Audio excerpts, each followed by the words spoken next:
Hey guys, welcome back. So I just got done with my therapy session with my psychologist as part of my requirement in the PhD program, and I'm back out here in Hollywood. And I figure I'll talk to you guys, for a brief moment about why Black children don't talk to their parents or find it difficult to talk to their parents. I gotta take a deep breath because I always have to do that at the beginning of a very intense video on a very sensitive topic. I'm at the park in my neighborhood, sitting on this little playground thing, but and I gotta pee, y'all. But I'm like, you know what? I gotta do this video first. So let's see, can we get through this? So yes, as the title says, why Black children don't talk to their parents.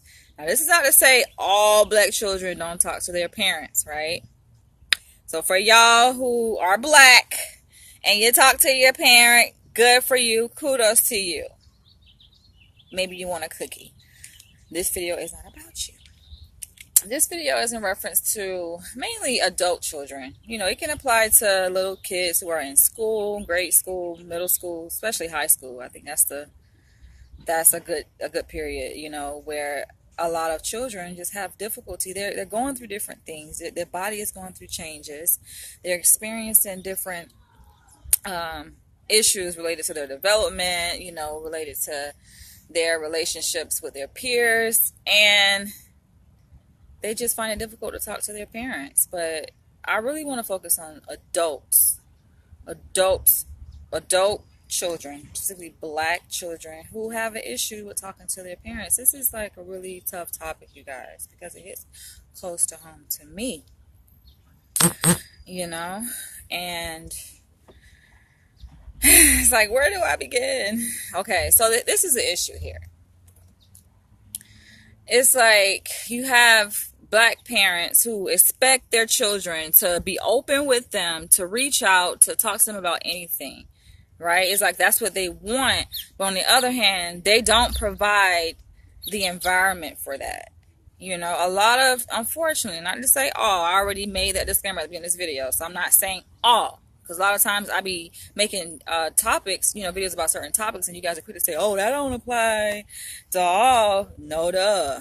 No, duh, you guys. That is the obvious. Please, let's not say the obvious. But, you got parents that want to be like, oh, well, why my kid not talking to me? My kid never talks to me about anything. And it's just like, no shit. You have to provide the kind of environment for your kids to talk to you. A lot of Black children were raised in very strict households, where it's all about discipline. It's like that's the only role that a Black parent can have with their child, is just to discipline their child and to enforce rules. And unfortunately, that's not a healthy way to establish a relationship with a person. If the only way you know how to relate to a person is that you are criticizing them, you are punishing them for things they've done wrong, you are disciplining them, you're pointing your finger at them, what the hell make you think they're gonna come talk to you about anything? And on top of that, you're judging them. They're not gonna open up. That's just common sense. I mean, in the program I'm in now, a lot of therapists know this, psychologists know this. When you are trying to establish a relationship, and every therapist knows that the most important mechanism for change when it comes to therapy is the relationship that the therapist has with the client. And in establishing rapport and building a relationship with the client, the last thing you want to do is be judgmental. Anything that comes out of the client's mouth, you don't want to judge, Now, there's a place, yes, for evaluating a person's behaviors and saying, okay, is this healthy? Is this conducive to your health, to your development, or is it working against you? There's a place for that, labeling behaviors right and wrong. But I think at this age, we already know what's right and what's wrong. So you don't have to sit up here and point fingers at a person and be like, oh, you did this. Like you the judge of that person's life, because you are not. It's more effective when it comes to bringing about change to try to understand a person, to show empathy towards a person, as opposed to judging them. So I have to put that out there. But it really bothers me how you do have a lot of black parents, they just wondering like, why my child don't call me, why my child don't talk to me. And it's just like, dude, you didn't raise that child to talk to you. It starts in the womb. It starts when that child is born. Hopefully they don't come over here and bother me, but it starts when that child is born, you guys. You have to create an environment, a relationship that is open, like an open door relationship with your child. And that's not to the way that you do that is not by being a disciplinarian 100% of the time. You know, that's one role you may have with respect to your relationship with your child, but that should not be the only role. And I think that's where black parents go wrong, because they forget to be nurturers. Yeah, they be like, oh, well, this is so crazy, guys. You'll have black parents that will defend their approach to parenting to say, oh, I provide a roof over your head. I feed you, don't I? I clothe you, don't I? So what you got to complain about? Even I shared a video. This was actually, I think, a stage play, but it was a clip from a stage play that I shared on my page and even on my YouTube channel, where it was between a father and a son. And the son was like, you know, you don't like me or something like that. And then the father in the clip was like, I ain't gotta like you. You know, I work my ass off. I keep a roof over your head. I take care of you. Damn. Every time I do my video, I get messages. But they're like, I in the clip, in the video, the father is like, I take care of you. What do you say, Stacey? I was able to talk to all three minds about anything and still can do and still can today. That's great. Feel free, Stacey, to share your tips that you would have and provide for other parents who don't have that relationship with their kids, where you're not able to talk to them or they don't come to you. It's one thing you calling them. Most children are going to pick up the phone if their parent calls, but is that child calling you? Are your children reaching out to have a relationship with you? That's what I'm talking about. And back to what I was saying, in the clip, in the stage play, the father was like, I took care of you. I keep a roof over your head. I feed you. I work hard to make sure, you know, that you're safe. So I don't have to like you. And I'm like, that's bullshit. It's like, no wonder. That's not how you establish a relationship. But unfortunately, this is the experience for a lot of African American children. They grow up in households like this, where black parents somehow think this shit is the norm. They think talking to their children like the slave masters talked to the slaves back in the day is the norm. That's not good, you guys. They quick to say, oh, you don't question what I say. They don't want you to question anything they say. Is do as I say, point blank. You know, you think somebody is going to have an open relationship with you when you're coming down on them like that hard, you know? Now, yes, discipline serves a purpose. So I don't want you guys to misinterpret what I'm saying to say, oh, well, parents should not discipline their kids. Absolutely. That's not what I'm trying to say. I also don't want to give the impression that I'm saying that it's right to be beating your kids, because I disagree with that either. So it's different ways you can discipline a child, not necessarily beating them is the most effective way. And unfortunately, that's how it is in a lot of households. Even when I grew up, you know, I don't really talk about my childhood too much because I wrote about it in my book called American Dreamer. But that has been my experience growing up. When I was growing up, just getting my ass towed up. And people want to say, oh, well, if you bad, you need your ass towed up. No. I felt like I was a pretty good child. Very smart. I'm talking about making straight A's, you know. Like, I was a very good kid, but my mom's answer to everything was pulling out an extension cord, cable cord, making me strip down to nothing, lay on the bed and whooping my ass, you know? And it's like, of course, that impacted my relationship with my mom. Of course. You know, there was a very pivotal point with my relationship with my mom. Y'all, I'm at the park and they out here playing soccer. Hopefully I can get through this without too many distractions.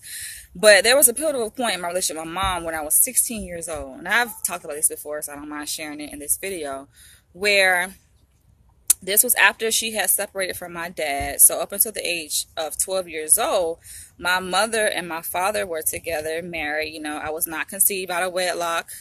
My mom and my dad were married, you know, when they had me. They lived together. And when happily married, well, at least in my eyes anyway, and up until the age I was 12. And then my mom, just decided one day just to pack up and take me and my sister, and we moved back to her hometown of St. Augustine, Florida. Lived there with her for 4 years. Now, during those 4 years, of course, I had a relationship with my dad. We still talk. He would pick me up. I would go visit him. So it's not like I didn't have connection with my dad during that time when I was staying with my mom, those 4 years. But when I turned 16, it's something that happened. Basically, make a long story short, I was a sophomore in high school, and it was in between classes. I was on my way to my class, and there was a kid who basically was harassing me. It was a male kid in the hallway harassing me, as they do. They call it horseplay, playing around in the hall, da da da. And I'm focused trying to get to class. He interrupted me. And so the dean basically, when the dean came out of the office, gosh, these text messages. When the dean came out of the office, they didn't see what he did. They just saw me. So they just saw me kind of going after the guy, telling him to leave me alone or whatever. And then the dean was like, oh, come here. So called me into the office and then called my mom. My mom she's very strict. I'm talking about strict. I don't know any other parent stricter than my mom. And like I sometimes say, I feel like I was raised in a military household, because that's how strict my mom don't play the fucking radio. And so she had this policy, like, you don't call her on her job. She had to leave her job because of some shit me and my sister did in school. That's our ass. So I was 16 at the time, and the dean called my mom on her job, and I was like, fuck. I am fucked, right? So my mom came to the school, picked me up. I remember this shit like it happened yesterday, y'all. I can't forget it. This shit sticking to your head. And so she picked me up from school, and I just remember on the way home from school, I had my mind made up. I'm like, I ain't gonna allow this to happen. This ain't going down.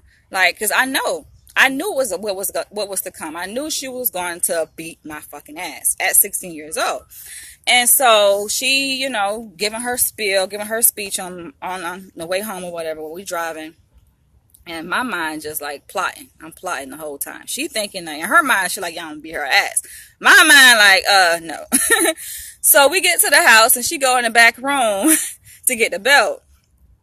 And I made a beeline to the front door. And I started walking down the street. And then she came behind me, and she was like, Danielle, where you going?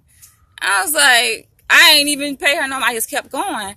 But then she just came right behind me, walking behind me real fast. And then I stopped, and she was like, where are you going? I said, I don't know, but I'm going away from here. I call myself running away, basically, which I did. And she was like, you have to get disciplined for this. You can't be acting up in school. And I'm trying to tell her, Mom, I wasn't acting up. I was going to class. Like, you talking to a straight A student here. She know what kind of daughter she raised. A straight A freaking student, And so she like, well, no, that's not what the dean said. Dean said you was acting up, and they called me on my job, and, I don't tolerate that. Da, da, da. She's going in on me, whatever. And then she was like, so where you going? I was like, I'm about to just go to my dad's house. I'm about to move back in with my dad. And so she was like, hey, Zah Ishmael. So she was like, you going to your dad, how are you going to get there? I was like, I don't know. And now, being St. Augustine, for you guys don't know, St. Augustine is the oldest city in Florida. And it's like about 20-30 minutes outside of Jacksonville, Florida, which is Jacksonville is north of St. Augustine. So my dad, he, lives in Jacksonville. My mom lives in St. Augustine when she moved back to her hometown away from my dad, when she left my dad when I was 12. And so she was like, where are you going to go and stay with my dad? So, of course, at 16, I didn't have a driver's license. I didn't have a car, I'm walking down the street. And she's like, of course, how the hell I'm going to get to Jacksonville, with no car, all right? That's a good ways to walk. But I didn't give a fuck. I was just like, I'm going. I'm tired of this. And she was like, come back. She was like, I'm not going to beat you. I'm just going to hit you on your hand a few times. And so I was like, oh my gosh. And I ended up giving in, basically negotiating, getting the ass whooping, basically, right? So I came back to the house, and she did hit me on my hand. It wasn't a traditional spanking or beating that she would give me, basically having me stripped down to my underwear, lay across the bed, and she would take a extension cord, or a leather belt or a cable cord and beat my ass with it, right? So it wasn't that. What the fuck laughing? It wasn't that, but she told me to hold my hand out, and she took the belt and hit me on my hand. I don't know how many times, maybe 5 times. The shit still hurt it. The shit hurt it, right? And I don't think it wasn't so much physical pain as it was emotional pain, because I felt like she was beating me for something that I didn't do. She didn't ask me what happened. She didn't care about my side of the story. Only side of the story she cared about was what the dean told her. By the way, the dean was white.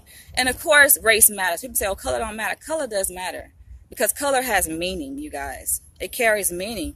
And after that day, I made up my mind that I was never going to let her do that to me again. And so from there, I reached out to my dad, or actually wrote him a letter. This is before, the internet and all of that. Like, I think the internet was around, but it wasn't as popular, as it is now. Right? So I had wrote my dad old-fashioned handwritten letter, and I mailed it to him, basically saying that I wanted to move back with him. My mom didn't know anything about it. And basically what happened that summer of my sophomore year, when I was 16 years old, me and my dad had arranged basically my escape. And so, we plotted that he came pick me up or whatever. And while she was at work, she knew nothing about it. And then she came home that day. I was gone. I had all my shit packed up, and I was moving back to Jacksonville to stay with my dad. So my dad did raise me for the last 2 years of my high school years. So I didn't spend that much time away from my dad. But I tell that story to say that really did impact me in a special way, because I felt like my mom did not listen to me. She took basically the word of a white person over me. And I feel like that is the issue there. This is the point of the video, because it's not just me. I've seen this happen in other relationships between children and parents, where parents just feel like they are the supreme authority. And some parents, a lot of times, will put other people over their kids, like put other people's word over their kids, or the white men, the word over the kid, what the child trying to say or whatever. And so it's just really unfortunate. And, I'm not going to say any names, because I'm tired of mentioning this person's name. And I'm pretty sure he probably watching my videos like, damn, I'm tired of her saying my name. But I think it's a perfect example of what we see basically within the conscious community, where there is, a doctor. You guys know who he is. I don't have to say his name, but there is a doctor, a psychologist, who has an issue with his father, where his father is basically opposed to his views and, how he's going about his mission. Y'all, I'm like getting so many text messages. This is crazy. But he's opposed to his views and, his mission with respect to building a school and making change within the African American community. And he's very, very judgmental, very critical of his son. And it's just like, okay, no wonder why your son don't want to have shit to do with you. I think that's one aspect. But not only that, I feel like it just goes back to the whole black parents just don't know how to connect. A lot of them don't know how to connect with their children. There's many different ways you can relate to your child. You don't have to always be authoritarian. You don't always have to be a disciplinarian, a judge of that person. You can have a relationship where you're nurturing. You want to listen to things that they're going. Just imagine how strong a relationship can be between a child and their parent if the parent did not judge the child, but just listen to what the child had to say. Because in listening, you provide a place that child can open up, a safe place. If a home is not a safe place for a child to open up, where a child can go to their parent, talk to their parent about anything, I don't care what it is.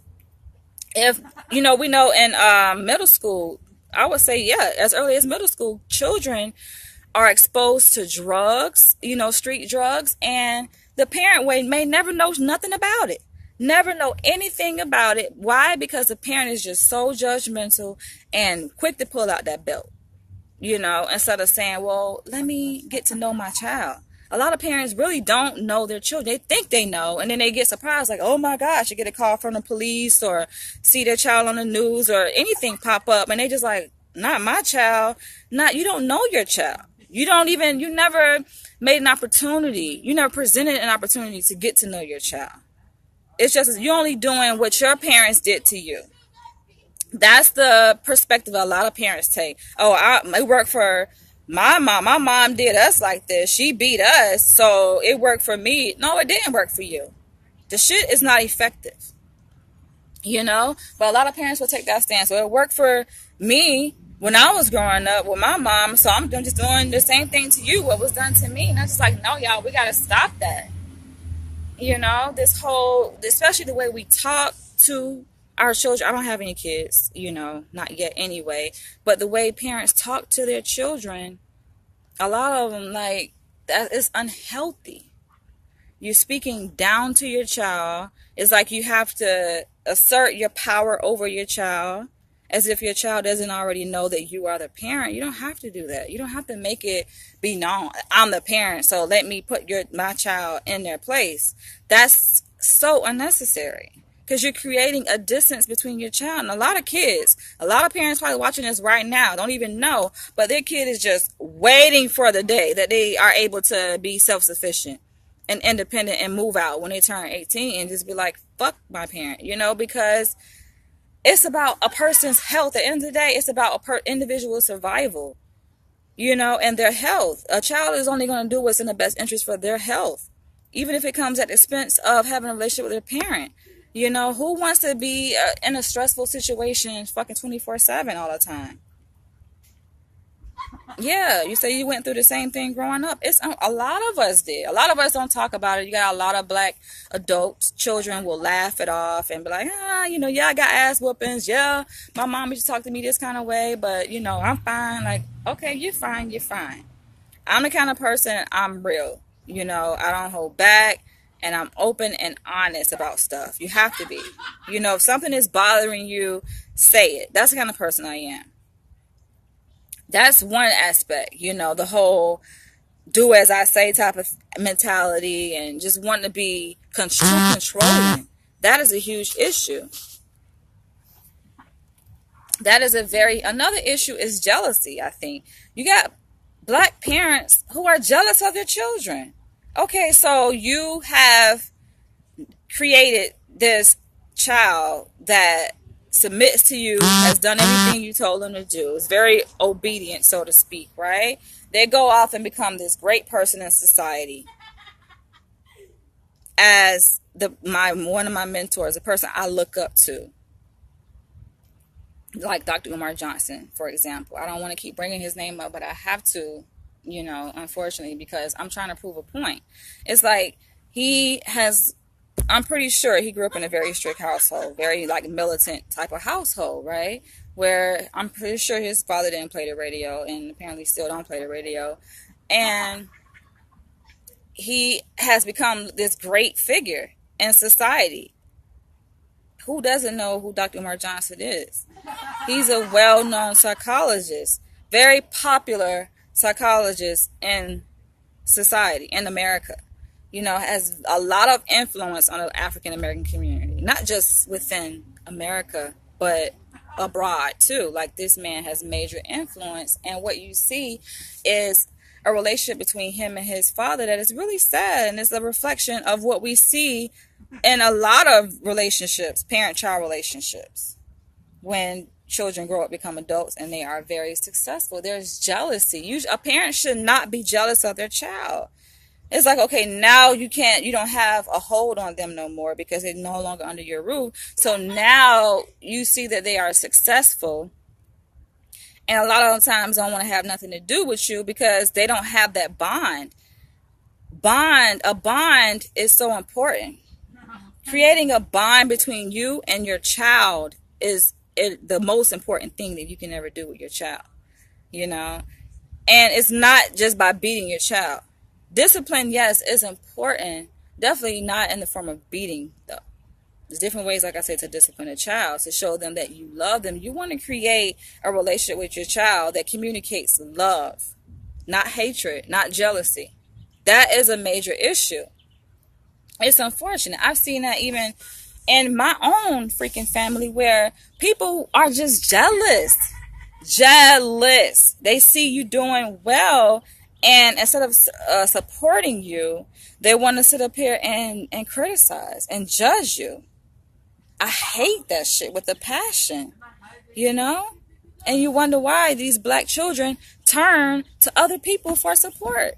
That's outside of family. They don't want to have nothing to do with family. Because they don't, number one, don't have that bond, don't have that connection, don't trust family. Because there's an issue where in a lot of black families, when there is an issue, the reason why there's no trust is because what happens? You go tell a family member something, and they go and tell the entire family. They can tell one person, and somehow it's got around to the whole entire family. So now your issue becomes this topic of discussion for people that really I feel like it shouldn't be. And not only that, but they turn it into shame, a shaming mechanism where they just want to use it to bring shame to you, make you feel bad. How the fuck is that supportive? That's not love. That is not love. So you wonder why a lot of black children just don't have anything to do, not only just with their parents, but with their entire family. Because if you going through something in life and you go tell one person in that family, and then somehow you go to the family reunion and then everybody looking at you all kind of weird because now they know some issue that you've been dealing with. Not as if we don't all have issues, but that's the thing. I felt like within black families, we need to create an environment that's very supportive, that's filled with love, that's not judgmental. Who the fuck are you to judge the next person? Nobody is in no kind of position to judge anyone. We all make mistakes. But that's the thing. It's like, and talking and gossiping about each other's, downfall or weaknesses is like, it makes you feel empowered, because black people, we are so disempowered based on our oppression that we experience under white supremacy, that any chance we get to try to empower ourselves, even if it's at the expense of the next person, even if it's a family member, we'll do it. That's sad. You want to gossip and talk about family members and stuff. And not only that, but now we have social media. So people are going to social media, calling out family members and just saying negative things. If you got an issue with the person, go to them directly. You don't have to go to social media about that issue. For what? What is the point? It's like, to me, it's so unfortunate. And this whole thing about family secrets, it's a way if you have an issue, you can take it within the family. But if you can't, then you have to take it outside the family.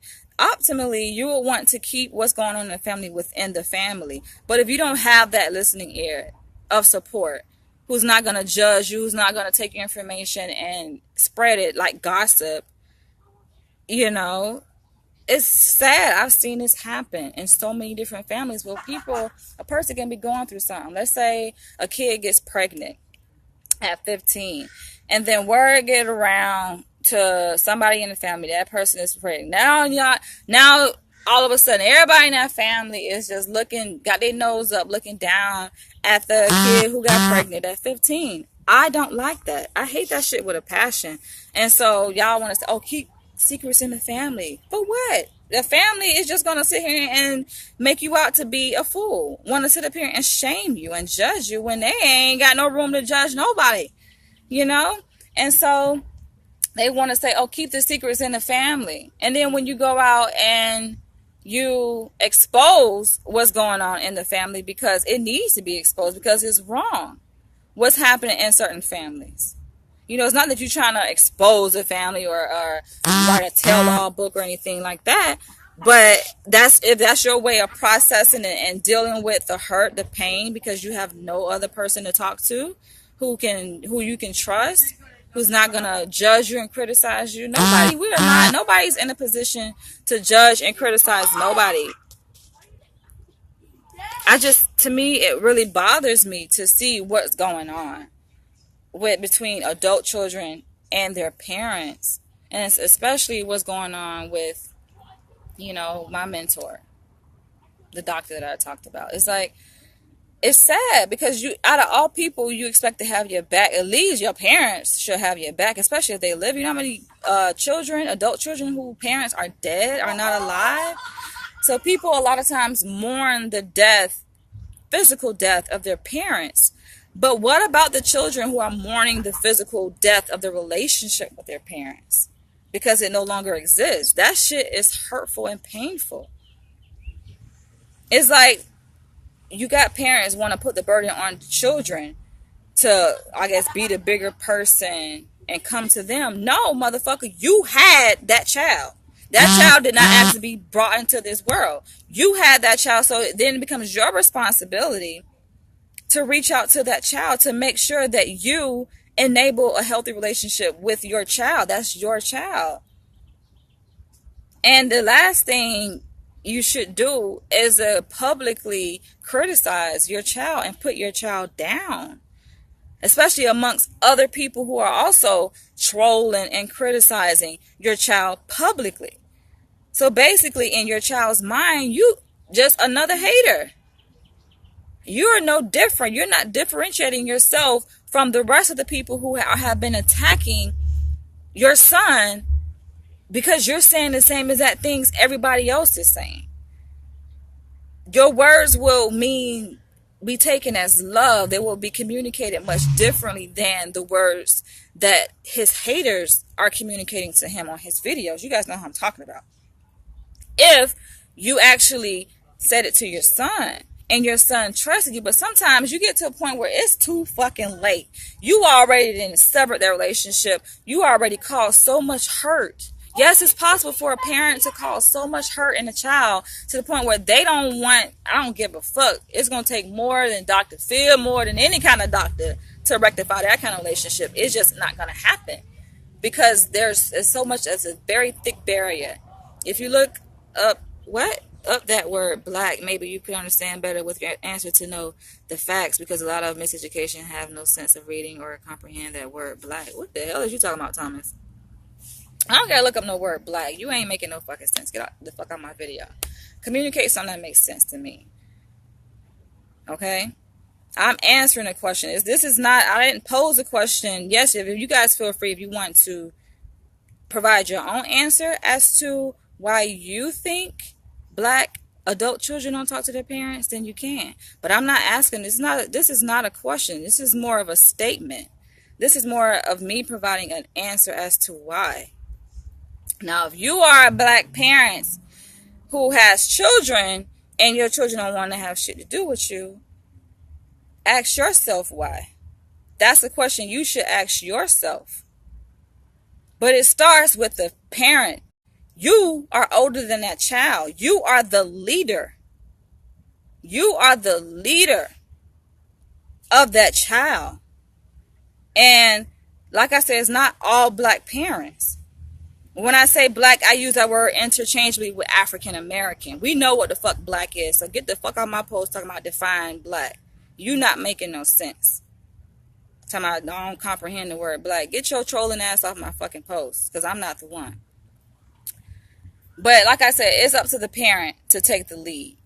Parents sitting back waiting on the child to do this. No, it's up to you to take the lead as the parent. And that starts, like I say, early on. Early on, when that child is in the womb, when that child is born. A child knows when it's being loved, when the parent loves and can take care of it, not just physically providing a roof over their head. Like black parents think that shit is enough. Oh, I got a roof over your head. That's love. No, it's not. You got women in abusive relationships living with men who think, oh, I take care of her financially. That's love, but beating the shit out of her. That's not fucking love. Love listens. Love is humble. I like that scripture in the Bible that defines love. Christians know what I'm talking about. There's a scripture in the Bible that talks about what love is. And it goes on. Love is kind, you know. Love is patient. A lot of black parents ain't even patient with their kids. I don't want to care. They think, oh, just I'm the authority. I'm the parent. You do what I say. I do a video. I get interruptions. But it's like parents want to be like, you do what I say or else. It's like, no, you're trying to rule with an iron fist. Sorry, but it doesn't work that way, because, well, guess what? It may work that way up until a certain point, but when that child develops the cognitive ability to be able to understand themselves as an individual apart from their parents' rule and domination, and they become an individual, an adult, and they start maturing, they know that they are separate from their parents. They create their own sense of self. They are aware that, hey, this is the proper way I should be treated. This is not right. You know, a person is going to know what's right. And you see children going into their rooms, closing the door, slamming, they don't have nothing to say. It's like, no wonder. But then you see children, because I gotta say, it's a reason for this, man. You have children, on the other hand, that actually all are always up under their parents. You know, they go to their parents and talk to them about any and everything. Why? Because that parent has created that platform for that child to do that, has created a certain type of environment where that child feels safe enough to do that, has reinforced that type of relationship. You have to create that. The parent has to create that. You can't leave that responsibility on the child and say, oh, well, my child ain't called me for Father's Day. My child ain't shit. Y'all think he's this and that, but y'all don't see what happens behind closed doors, because I ain't talked to my child in X number of years. And it's just like, okay, it's a reason for that. Yes, I put most of the responsibility on the parent. Why? Because the parent is the one who had that child. And it's something that went wrong in that child's development, in that child's childhood. Make sure they don't lock me inside his park. But make sure that I was gonna say, it's something that happened in that child's development as a child, growing up, that has caused that division, that has caused that distance, you know, that you see as an adult when that child is an adult. What? That's why I'm about to block you, because I don't got time for this, man. You block. I ain't got time for distractions, man. And that brings me to my last point. I'm about to go ahead and write this video up, you know, because I had a long day today and I went to therapy after my practicum. So I need to go ahead and wrap it up. But that damn shit that you talking about right there brings me to my freaking next point. That I can't say it enough. You know, I respect what Dr. Umar Johnson is doing, regardless of people trying to attack him, trying to hate, trying to make assumptions about how he should go about things, and saying, oh, he shouldn't say this, he shouldn't use profanity. Like, that's bullshit. Profanity is just a way to express oneself. You know, it's sad to me. It really saddens me when I see a father like speaking of the child like that, when the child is doing great things in African American community. It's like, it's only jealous. You have to be jealous, you know, and jealousy, if goes unchecked, leads to hatred. This man is doing great things, has done great things. But then you have a father that wants to attack his son, to say he's not doing nothing, he shouldn't be cursing, like just nitpicking small things that his son, the way he's approaching it. I'm like, no, it's nothing wrong with that. If anything, be supportive. I feel like black parents don't understand loyalty. Some black parents don't understand loyalty. They will vouch and fight to conform to white supremacy, to please white people. But when it comes to standing by their children, being a friend to their children, providing a safe place for their children to talk to them about things, no, because you want to sit up here and be the right person. You know, you want to sit up here and discredit what your son is saying, Mr. Jamal Johnson, instead of trying to understand what he's saying.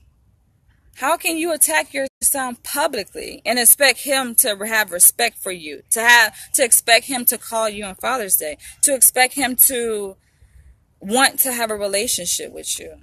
It boils down to survival. You fucking with a person's survival when you're going to say that, oh, he should not be charging for his lectures. How can you, as a father, say he should not be charging for his lectures when that's how he makes a living? It bothers me when you got parents that's like that. It's like they are the biggest critic of their children. They are the biggest enemy of their own children.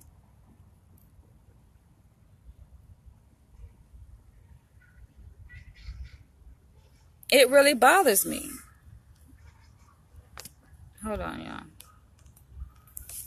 it really bothers me that parents do that, you know. And I just use that example with my mentor. He's like I call him my mentor. He's my virtual mentor. I've never met Dr. Umar Johnson face to face, but like I said, I can identify and relate to a lot of things that he says, you know, his personality, just everything. A lot of things about him. Like I relate. I see where it comes from, and you know, I only can support him and motivate him to keep pushing. I think that it's unfortunate, you know, when we have situations like that where it is what it is. You know, I'm not going to go into too much detail about my relationship. Oh my God. I'm not going to go into too much detail about my relationship with my mother. My mother here on this video. Because, you know, or, you know, even my childhood, I talk about that in my book. There's a place and a platform for that.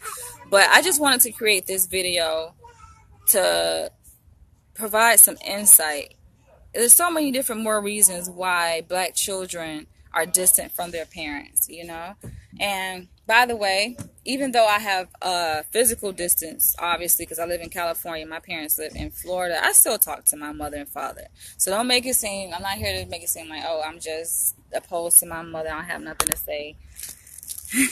Come on. I'm in your way, sorry. I'm actually sitting on the playground, so it's kids out here trying to play. Maybe I can. So, reason why I was over here, because the sun was like really in my face.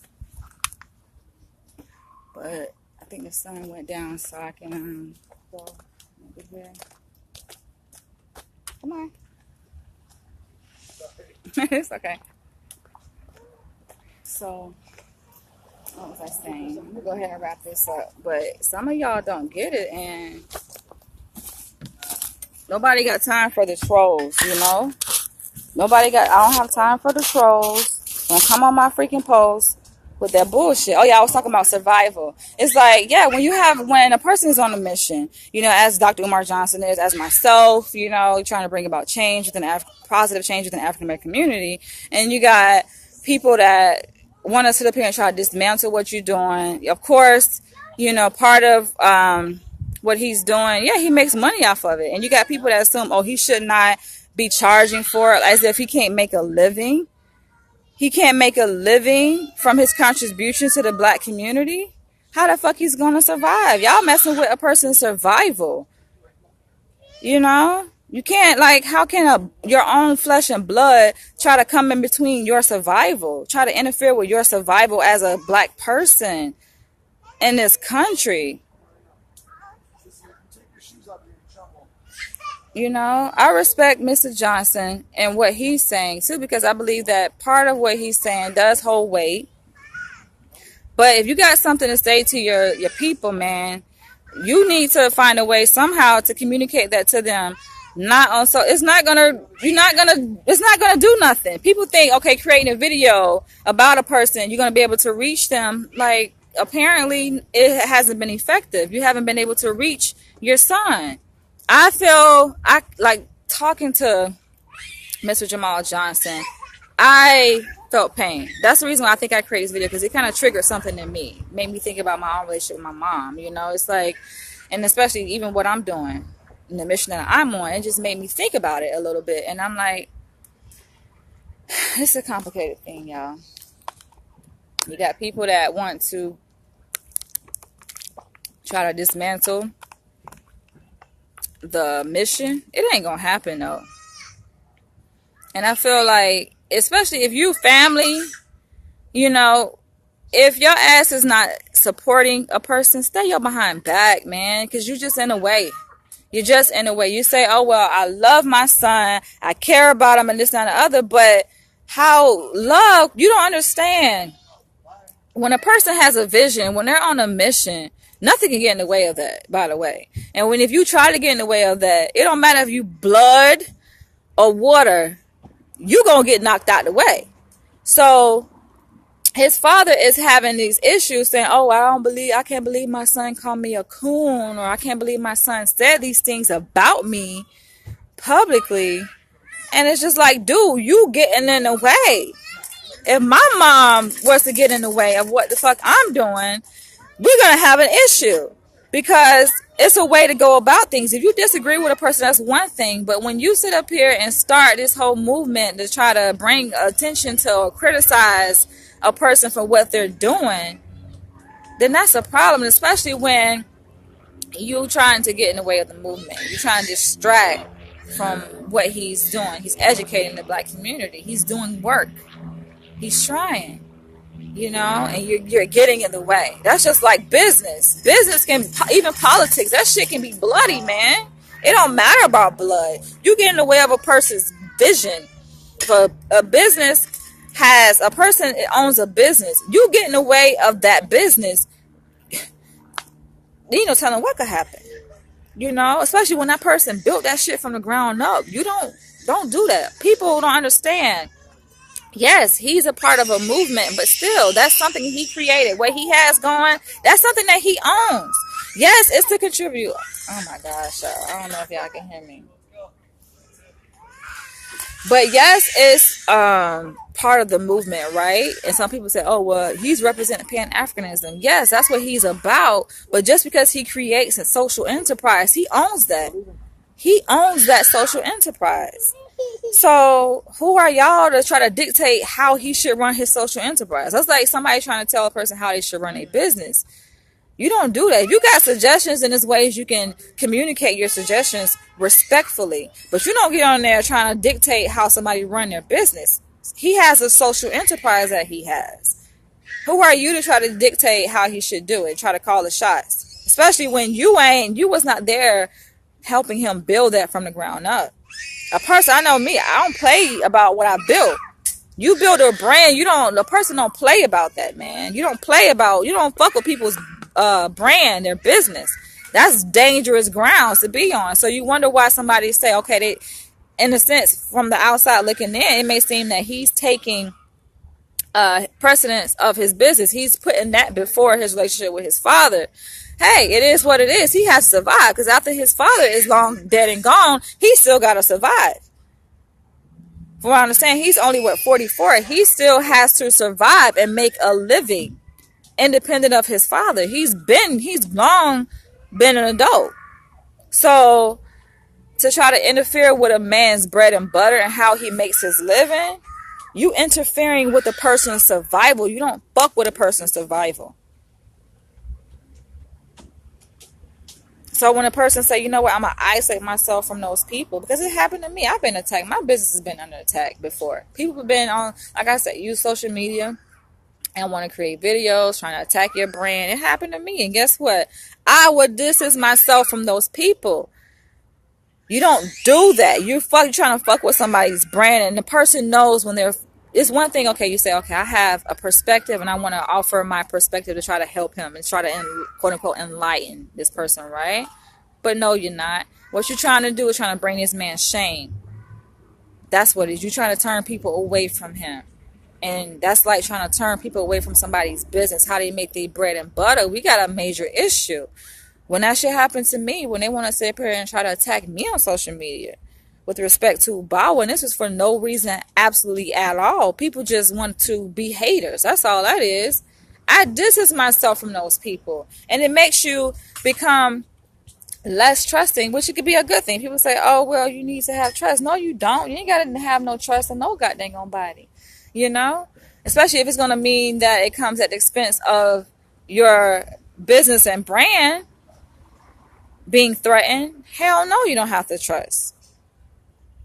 You don't get in the way of that person. You look how much energy, how much time, money he spent in building his brand. For people to say, oh, he's not doing nothing, trying to undermine his contribution to the black community, when he spent, can't even count the number of hours this man has dedicated to building his brand of Dr. Umar Ifatunde. That's his brand. His name is his brand. And when you try to interfere with that, then obviously there's a problem. No wonder he don't want to have nothing to do with you or anybody else trolling, because you trying to interfere with that. You trying to get in the way and you nitpicking. First it was people want to attack him saying About the stripper allegations. They want to say, oh, he's not credentialed. He's not really a psychologist. It's just nitpicking things. You know, that was totally false, saying he wasn't a psychologist. He is. And then want to go turn around and say, oh, he shouldn't use that kind of language. Just stupid shit. I got professors that use profanity. They paid by a PWI, predominantly white institution. Nobody ain't checking them. People use profanity. Doctors use profanity. So to say, oh, just because he's a doctor, he can't use profanity? Please. People want to say, oh, that's not professional. Define professionalism. In what eyes are you saying this is professionalism? By whose definition are you defining that word? A lot of it is just based on white supremacy, how white people see professionalism. So you got to talk white. You got to act is no. Be yourself. That's all he's doing. He's being himself. I respect his personality because it's true. It's raw.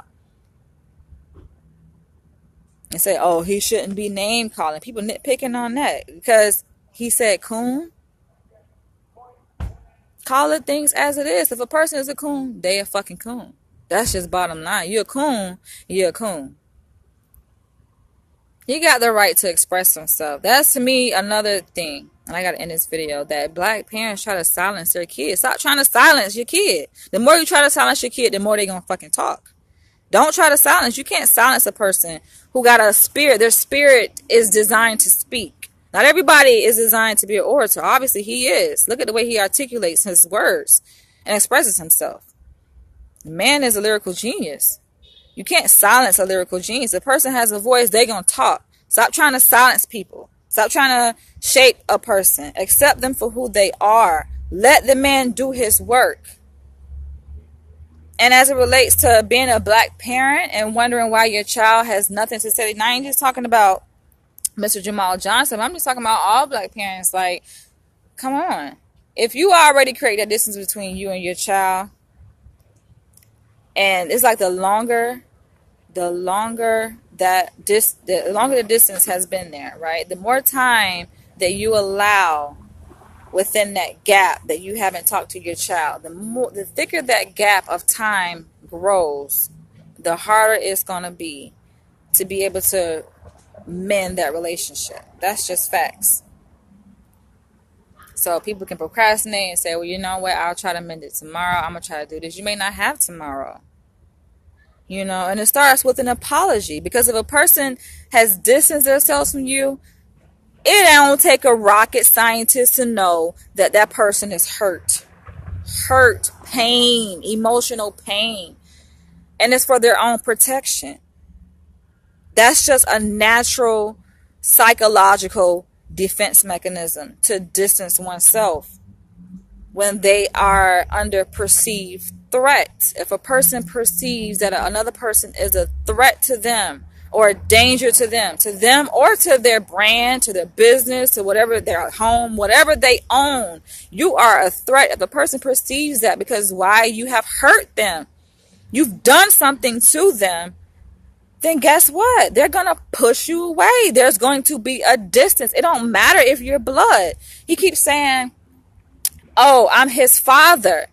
So as his father, I love him. That words don't mean shit. Nobody give a fuck about. You can say I love you 1,000 times in a video. I don't know. I watched a video just recently with Mr. Jamal Johnson, and he's trying to explain, oh, I love my son. I like, dude, that shit probably going through one ear and out the other if he is watching it. Words mean shit. Words mean absolutely nothing. Love, you show love. If you sit up here and show publicly that you want to criticize this person and then you see how it's impacting him, you don't know how he feels off camera. He may be on camera, you know, all hard and tough and speaking with fire with his words, like a dragon, you know, emanating strength and power, but you don't know what happens when he clicked that finish button and end that live video. And when he's by himself and you say, oh, he's just by himself, he don't have nobody. Well, imagine what that's like for a person just to feel like they're in the world by themselves. Yes, he has followers, but to really have the most important person that means the most to them, their father, the parent, your family. You get what I'm saying? That's most important. If the person don't have that, imagine how that person feels. And for you to get on there and berate him publicly with you alongside these haters, the people that have you saying, okay, well, I'm different. In your mind, you're like, I'm his father, so he should see me differently than them. No, he don't see you differently than them, because you saying the same shit the trolls saying he's not licensed, saying he all the negative shit that he is tired. That's not bringing about change. It's just going in circles, That's doing nothing. That's doing absolutely nothing. You doing this publicly to this man. You don't know how that should impact him. You think that's going to break him down and make him change his approach? Hell no. It's not about that. Nobody should have to change nothing. He's doing what he's purpose to do. That's his purpose. His approach is perfectly fine. It's been working. What the problem is the people who disagree with him. Y'all saying that you want to have the nerve to say, oh, everybody don't have to agree. Okay, if we don't have to agree, then why the fuck are y'all on this man? Why are you attacking him just because he has controversial views when it comes to interracial marriage? When it comes to certain things as it relates to this movement, this conscious movement. And so you somehow think joining with the critics, joining with the haters, the trolls, people who are attacking him, you really think that's going to make him call you on Father's Day? You really think that's going to make him say, oh, well, you know what? My father is even saying the same thing the trolls are saying. So maybe they're right. Maybe I should listen. No. He's going to be like, oh my gosh, even my father is a hater. Let me just distance myself, because if a person is on a mission, they don't need distractions. And if you sitting up here coming sideways with stuff, you blend in with the trolls, man. You got to set yourself apart from the trolls. Because even your videos, you can have the most calm voice in your videos. You can say, I love you 1,000 times to Dr. Umar Johnson in your videos. But if you're simply saying the same thing all the trolls are saying, the people who actually made him go before the State Board of Psychology in Pennsylvania, you don't look any different than them. You sound just like them. He sees you the exact same way, even though you are his father. You have to separate yourself from that. Same thing. Only reason why I mention their names is because it's relevant. And like I say, having a conversation with Mr. Jamal Johnson, it hit close to home to me. And that's the reason why I share with you guys bits and pieces of my past as it relates to my relationship with my mom. But you have to set yourself apart and be different. If even black parents, set yourself apart from the world. Your child is already born into a world of oppression. Black parents should know this. Y'all been through this shit before they came into existence. So you don't want to sit up here and be just another person in their world that's attacking them, criticizing them. Like, who the fuck needs that? Then they got to go out in the world and be attacked and criticized and judged. Hell no. Nobody ain't got time for that, man. You're affecting a person's psychological health, emotional health, physical health. A person can only take but so much attack, and you wonder why they distance themselves, because they don't need it. Love. You don't have to attack a person to love a person. But that's how black people have been conditioned through slavery, because who took care of us during slavery? The master. The master put a roof over our head. He fed us. That don't mean he loved us. He did that because why? We were his property. He had to, just like a dog is your property. You have to do that. You don't mean you love the motherfucker. That means that you just use a motherfucker to serve a purpose that is self-fulfilling. It's selfish. That don't mean that you love them. You got to differentiate yourself from the quote unquote slave master who's so-called, oh, I'm taking care of you. He say even in his video, I'm the one who took my son to college. Just drove him to, yes, you did. But if you are behaving in ways that trigger a memory that is related to how white people treat black people, nobody don't want to be a part of that. I don't want to be a part of that. As relates to my relationship with my own mother. So I know he don't want to be a part of it. That's just the experience that nobody got time for that drama, man. Love, positivity. You can correct a person. If you feel like that somebody is doing something a wrong way, right? You feel like they can be doing something better, or the movement is lacking this. I think that, what he's doing is good, but he's missing this point. There are ways you can introduce that idea to a person without attacking them. It's like sometimes people think that you got to be hard-nosed with a person just for getting them to listen. No, you don't. No, you don't. Be sweet as honey with them, man. Support them. First, you got to have that relationship, because without the relationship, they don't give a fuck what you got to say. It don't matter if you blood or not. You got to establish a connection, a relationship with that person for them to take you seriously and really take in what you have to say. I know this to be true. I see it even in professional practice with therapy. It's like a client that don't even know you will come and tell you everything that they never told nobody else, because of their relationship that they have with the therapist, because the therapist has created an environment for that. You get what I'm saying? Like a real close friend would. Like, I got you. I feel you. It don't matter. It's ways you can help people out. A person, like, you can have a best friend, right? Now, let's say, I don't know, your best friend had a falling out with their husband, right? Or wife. And they could even be in the wrong.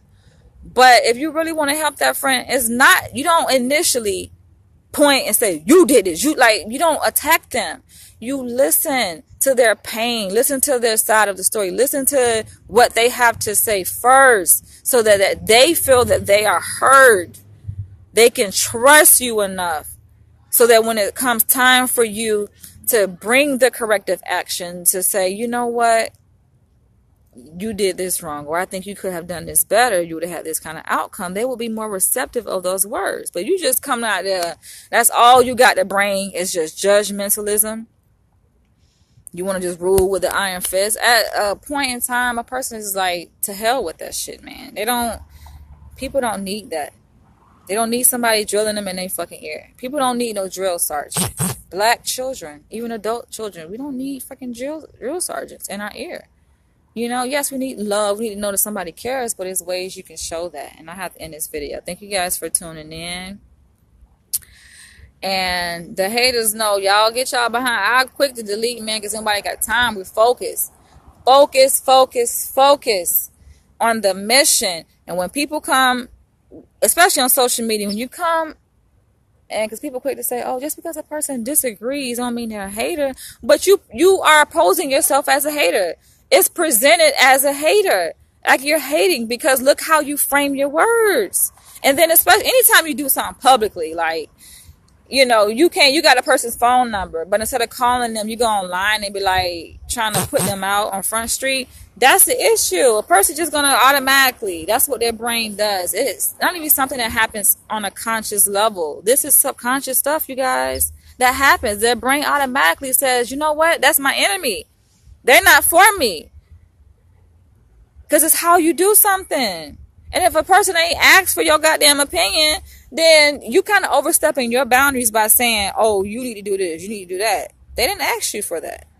Now, if they asked you and invited you to the table to discuss what your perspective is, and you share it, then hey, by all means necessary. But sometimes people be offering their opinions on stuff nobody didn't ask you.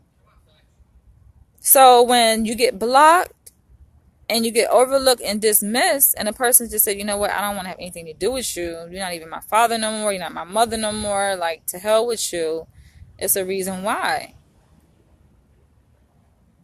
But it's so unfortunate. It's very unfortunate that this is happening in the African American community, And for a person who feels hurt by their parent, it is hard to reach out to them, to call them, to say I love you, to listen to their words, because you hurt. It's something that's causing that hurt,